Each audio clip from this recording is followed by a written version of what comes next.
Américain ka farafina force spéciale ka commandant yɛrɛ sɔra colonel Assimi Goïta fɛ ni semaine in kɔnɔ. An bɛna o détails d'aw ma ɲɛfɛ. Terrain attaque tɛmɛnen kɔfɛ, attaque suguya wɛrɛw talen do ka France ka force Barkhane sɔrasiw sɛgɛrɛ. N'o ye pirate informatique ka cyber attaque ye. An da bɛna se o ma ɲɛfɛ. Britannique ka défense secrétaire d'état fana kun bɛ Mali la. Walasa ka kuma Mali ni Royaume-Uni sɔrasiw ka baaraɲɔgɔnya kan. Tchad sɔrasi 1200 minnu kan ka déployer Mali, Niger ani Burkina frontière la. A yirala k'a fɔ olu sera ɲamɛ ka ban. Mais pour le moment, gɛlɛya dɔ b'u kan. An b'o détails d'aw ma ɲɛfɛ. An ka sɔrasiw ye tɛgɛ kɛ bandi armée tan la Gao région kɔnɔ. Siratigɛw ani bagan suɲɛw, bengalikɛla ninnu kun kelen do ka mɔgɔ caman bali ka sunɔgɔ Gao n'a lamini la.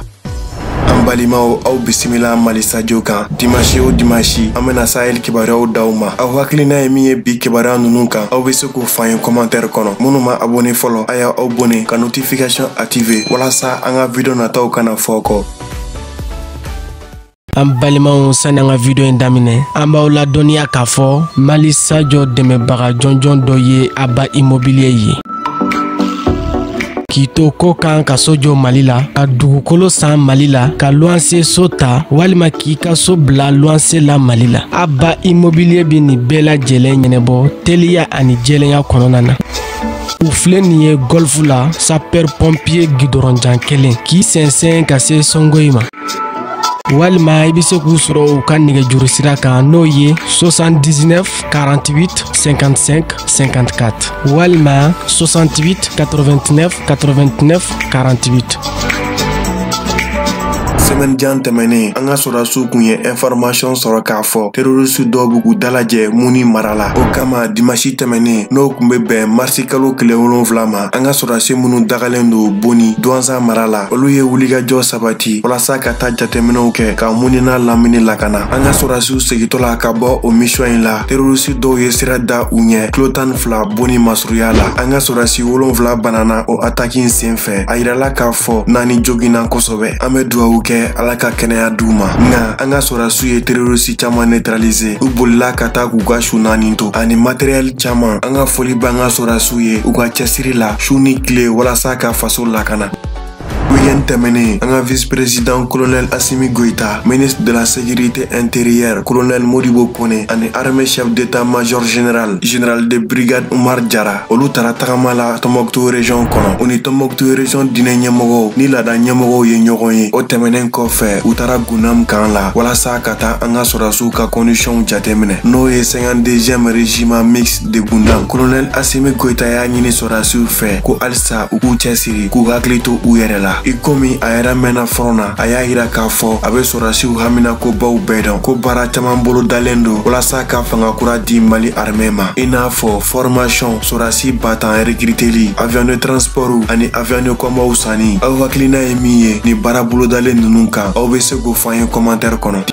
Dimanche tɛmɛnen n'o kun bɛ bɛn marsi kalo tile 7 ma, an ka défense ministre colonel Sadio Kamara ye Royaume-Uni défense secrétaire d'état reçoit Bamako. Britannique ka défense secrétaire d'état y'a yira k'a fɔ a nana visite la walasa k'a dɔn an ka jamana bɛ gɛlɛya minnu kɔnɔ. A y'a yira k'a fɔ ale ka laɲini ye an ka sɔrasiw, olu ka sɔrasiw, MINUSMA sɔrasiw ani Barkhane sɔrasiw ko ninnu bɛɛ ka continuer k'u fanga fara ɲɔgɔn kan ka terrorisme kɛlɛ ka ɲa Sahel kɔnɔ. O kɔfɛ Britannique ka défense secrétaire d'état taara Gao ka taa ɲɛda baaraw taabolo kan terrain kan. Hakilila jigila an kun delila k'aw ladɔnniya k'a fɔ Britannique ka sɔrasiw bɛ Mali la depuis 2013 opération Newcom cadre kɔnɔna na. Nga Britannique ka sɔrasiw ninnu mana kɛlɛ kama, Newcom dabɔra walasa ka Faransi sɔrasiw dɛmɛ logistiquement ani ka MINUSMA sɔrasiw dɛmɛ ka na ni basigi ye Mali kɔnɔ. Aw hakilina ye min ye Mali ni Royaume-Uni sɔrasiw ka baaraɲɔgɔnya kan, aw bɛ se k'o fɔ an ye commentaire kɔnɔ.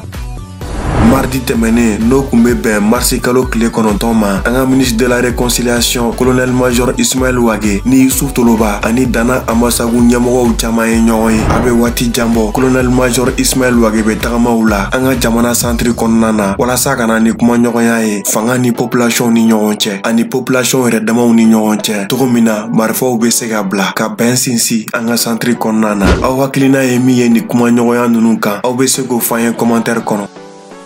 mardi tɛmɛnen n'o kun bɛ bɛn marisi kalo tile 9 ma an ka vice-président colonel Assimi Goïta ye américain ka farafina opération spéciale commandant reçoit ɲɔgɔn ye kun dabɔra walasa an ka transition ɲɛmɔgɔw ni américain ka ɲɔgɔn kuma ɲɔgɔnya ani ka kuma an ka sɔrasiw ni États-Unis sɔrasiw ka baara ɲɔgɔnya kan kɛrɛnkɛrɛnnenya la terrorisme kɛlɛli Sahel kɔnɔ hakililajigila an kun delila k'aw ladɔnniya k'a fɔ san o san États-Unis bɛ dɛmɛ min kɛ terrorisme kɛlɛli la Sahel kɔnɔ o valeur estimelen do $45 la o dɛmɛ nunu bɛ tali kɛ kɛrɛnkɛrɛnnenya la renseignement ni logistique kan yala américain ka farafina opération spéciale commandant ka ni visite ye sin ye min b'a yira k'a fɔ caman bɛna fara jamana fila nunu sɔrasiw ka baara ɲɔgɔnya kan aw hakilina ye min ye Mali ni États-Unis sɔrasiw ka baara ɲɔgɔnya kan aw bɛ se k'o fɔ an ye commentaire kɔnɔ. Jeudi tɛmɛnen n'o kun bɛ bɛn marisi kalo tile 11 ma 23h moins waati terroriste dɔw ye an ka sɔrasiw ka poste attaqué Kuyakuru n'o bɛ Jɛnɛ cercle kɔnɔ Mopti région kɔnɔna na an ka sɔrasiw ye terroriste ninnu kunbɛn ni mugu ni kisɛ ye ka Kuyakuru poste teni kosɛbɛ o waati kɔnɔna na an ka armée de l'air intervenira joona ka taa wuli mɔgɔ jugu ninnu la o kɛra sababu ye n'u jɛnsɛra ka boli pour le moment tiripa ma bilanti terroriste fan fɛ ka d'a kan ɲininiw bɛ sen na Kuyakuru n'a lamini nka a yirala k'a fɔ an ka sɔrasi 3 joginna dɔɔni an bɛ dugawu kɛ Ala ka kɛnɛya d'u ma. Jeudi tɛmɛnen n'o kun bɛ bɛn marisi kalo tile 11 ma an ka sɔrasiw ye tɛgɛ kɛ bandi armée tan la Gao région kɔnɔ a yirala k'a fɔ bandi armée ninnu kun ye mɔgɔ caman bali ka sunɔgɔ Gao n'a lamini la ka d'a kan u kun bɛ bin mɔgɔw kan u bolofɛnw daraki bingalikɛla tan ninnu la siga kɛlen do saba la k'a fɔ u kun nɔ bɛ kari dɔ baarakɛli la Gao ni Gosi sira la semaine in kɔnɔ tɔ 7 a yirala k'a fɔ olu kun bɛ bin bagangɛnnaw kan k'u ka baganw suɲɛ maramafɛn caman minɛna bingalikɛla ninnu la i n'a fɔ PM3 ani marifabaliw caman moto 3 sɔrasi sakiw telefɔniw u ka pièce d'identité ani $30,400 a y'an dɛmɛ commentaire kɔnɔ k'an ka sɔrasiw fo u ka baara ɲuman na. An kun y'a ladɔnniya k'a fɔ G5 Sahel ka lajɛ min kɛra N'Djamena kɔsa in na Tchad président Idriss Déby kun y'a annoncé k'a fɔ Tchad bɛna sɔrasi 1200 déployer Liptako groupement kɔnɔna na walasa ka Liptako jamana 3 dɛmɛ terrorisme kɛlɛli la n'o ye Mali, Burkina ani Niger a yirala k'a fɔ Tchad ka bataillon in sera Niamey n'o ye Niger capitale ye k'u bɛna déployer Tera yen bɛna k'u dagayɔrɔ ye Tera ye Niger ville ye min bɛ Mali ni Burkina frontière masurunya la sɔrasi 1200 ninnu ye kilomètre 2 boli Tchad ni Niamey cɛ pour le moment u y'a yira k'a fɔ carburant ko gɛlɛya b'u la k'u ka mobiliw n'u ka minɛn dɔw fana tiɲɛna sira fɛ G5 Sahel ɲɛmɔgɔw y'a yira k'a fɔ u bɛna fura ɲini o gɛlɛya ninnu na joona aw hakilina ye min ye o ko la aw bɛ se k'o fɔ an ye commentaire kɔnɔ. Site d'information ba min bɛ kunnafoniw di science domaine kan n'a bɛ f'o ma Futura Science olu ka article dɔ kɔnɔ u y'a yira k'a fɔ tile 10 o tile 10 Français ka force Barkhane sɔrasi informaticien bɛ cyber attaque kelen ɲɔgɔn kunbɛn n'o ye attaquew ye minnu laɲini ye k'u ka mansimafɛnw pirater côté russe ka attaque tɛmɛnen kɔfɛ terrain kan force Barkhane bɛ ka pirate informatique attaque ba caman fana kunbɛn ko pour le moment pirate ninnu ka attaque si ma se ka sira sɔrɔ ka d'a kan compagnie de transmission n'o ye armée bolo fara ye min ka baara ɲɛsilen bɛ kunnafoni di minɛnw tilali n'u lakanali ma ko o spécialiste ye fɛɛrɛ suguya 100 jate caman bolo da walasa ka attaque ninnu kunbɛn aw hakilina ye min ye o cyber attaque ko ninnu kan aw bɛ se k'o fɔ an ye commentaire kɔnɔ. Aw minnu bɛ fɛ ka Madi Sadio soutenir s'abonner kɛrɛfɛ a ye cliquer rejoindre kan ka kɛ expert Sadio ye €4.99 an bɛna video dɔ kɛ aw bɛ minnu ye tɔw ɲɛ wa an bɛ sondage kɛ walasa thème minnu ka d'aw ye ka video kɛ olu kan.